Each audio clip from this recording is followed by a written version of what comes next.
Oh, that's good stuff. Good morning from the magnificent state of Michigan. I hope you're doing well. I'm the big guy. This is Cardboard Meditation. And today, since the All-Star game is over, the excitement's kind of waning a little bit. It's down. It's time to pump things up. We're going to do something here in just a minute. And, you might have some problems with the trade talks going on. You might lose your favorite player. You might gain a player that you're going to like.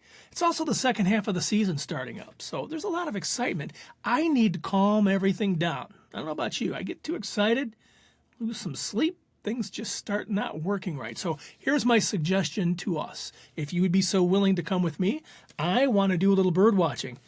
It calms me down. It's been known to calm people down for a long time. So I've got my bird book, I've got my binoculars, and I'm ready to get started. Are you ready to go? All right. Hey, baseball fan. Time for a little self-care and a few minutes of cardboard meditation.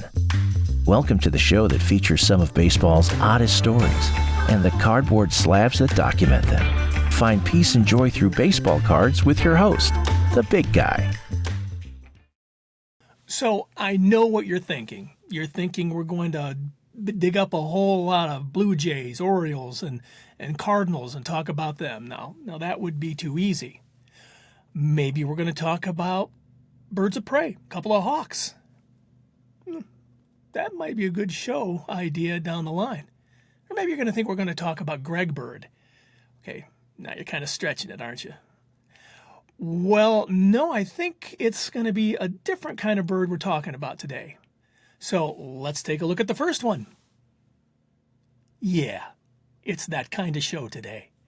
It's the 1887 to 1890 Old Judge, or also known as the N172s, Old Hoss Radbourne. And you can see right there on his belt, he's telling you what he thinks about us. Now, the story behind this card is, well, it's pretty interesting because it's very historical in a separate sort of category. We'll talk about that in a minute, or at least I'm going to quote Ed Acorn, because he wrote the book on Old Hoss Radbourne, who, by the way, is in the Hall of Fame. Literally, he wrote the book. It's titled 59 in 84, Old Hoss Radbourne Barehanded Baseball and the Greatest Season a Pitcher Ever Had. Wow. If you can remember that, hats off to you. And I don't receive any compensation, by the way, for promoting that book. I just want to make sure that the story is told from a research source and not just me repeating it or something. So, okay. So, Acorn states that when the Boston Bean Eaters, that's Old Hoss's team, and their opposing team got together for a team photo, something else happened that is of some history, some historical significance. Now, according to Acorn, Radbourne is probably the first person, here it is, in history to have been photographed flashing the single digit. But the card here isn't the first picture that he had taken, flashing that middle digit. No, he had this one.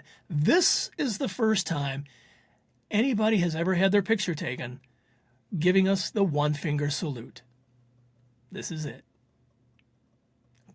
Apparently, Radbourne just wasn't trying to be funny. He was a mean drunk, and since he was drunk all the time, he was mean this day. Literally, he meant it. According to Acorn, a family member said Radbourne drank a quart of whiskey a day while playing the sport. That's a lot of booze. Okay, so this statue, carved out of a fallen tree, used to stand guard over his grave until 2023. Termites invaded, and they had to remove it. So, I bet old Hoss, if he were here today, his response to those nasty termites would be, yep, just like I thought. Okay, let's date up a little bit. Let's see if we can find something a little more modern bird. It's this one right here, flipped by Frank Thomas. It's the 1994 Topps Stadium Club number 285. Now, I saw this card back in 1994 when I was ripping open a Topps Stadium Club pack at a mall show and was thumbing through all these beautiful photographs, and bam, this one hit me right between the eyes. No pun intended. I knew there was something weird about it. I just couldn't believe that old Frank was really giving me the bird. Now, the big hurt is dishing out some serious big disrespect. It kind of hurt my big feelings, Frank. Now, I hope it was all accidental. There's not a huge backstory on this card, and although there are a lot of comments and conjecture about it online, there's nothing really nailed down that people have been able to point to. So to Frank, I say, take it easy, Francis. All right, the next avian sightings belong to a guy, well, with the kind of behavior you'd come to expect with somebody flipping somebody off. It's Billy Martin and the 1972 Topps number 33. He's giving the photographer the middle finger as he holds the bat in his left hand. The story goes the 44-year-old Martin, in his second year of managing the Tigers, was annoyed that the photographer had disrupted the day's spring training routine, so he decided to show the world what he thought about him. Now, okay, so for 20 years, even after pulling this card from a pack of 1972, I never saw it. I never saw the guy flipping me off. I felt grateful to have a Tiger card, but while sorting some doubles for a card show years later that I was setting up at, my wife was helping me sort cards, and she looked and she goes, "Why is this guy giving us the middle finger?" My mouth gaped open, and I just sat there staring at this finger, amazed that I never saw it before.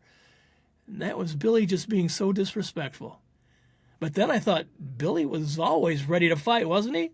He was always making the papers and ready to start things up. In fact, the very year this card was released to the public in 1972, Mickey Mantle said of Billy Martin, "Billy Martin is the only guy I know who can hear someone giving him the finger."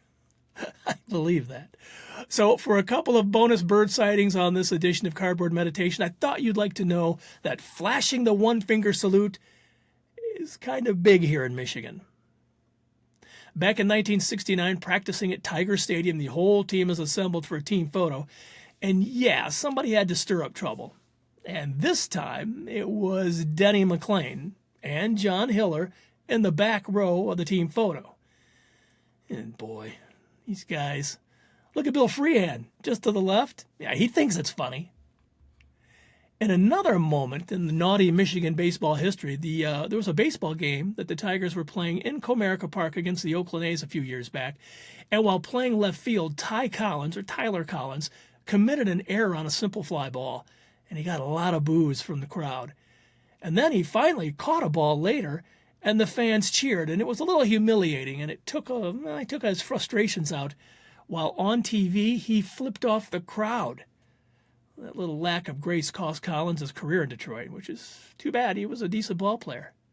Well, I hope you enjoyed your journey out into the wild where the balls are hit high and the birds fly even higher. Thanks for checking me out. Do me a favor. Can you do that whole thing about subscribing and hitting the bell and giving me a like? I really need to have that done. Otherwise, they might trade me. You know, that's a real thing. So help me out a little bit. Punch those buttons on your computer or on your phone and move forward. And be happy with baseball cards. You know what I say. Bring happiness to your life. Get yourself some baseball cards. Talk soon. Cardboard Meditation helps set your mind right. Thank you for watching. Show us your appreciation by clicking the like and subscribe button. Ring the bell while you're at it so you'll know when we upload a new story.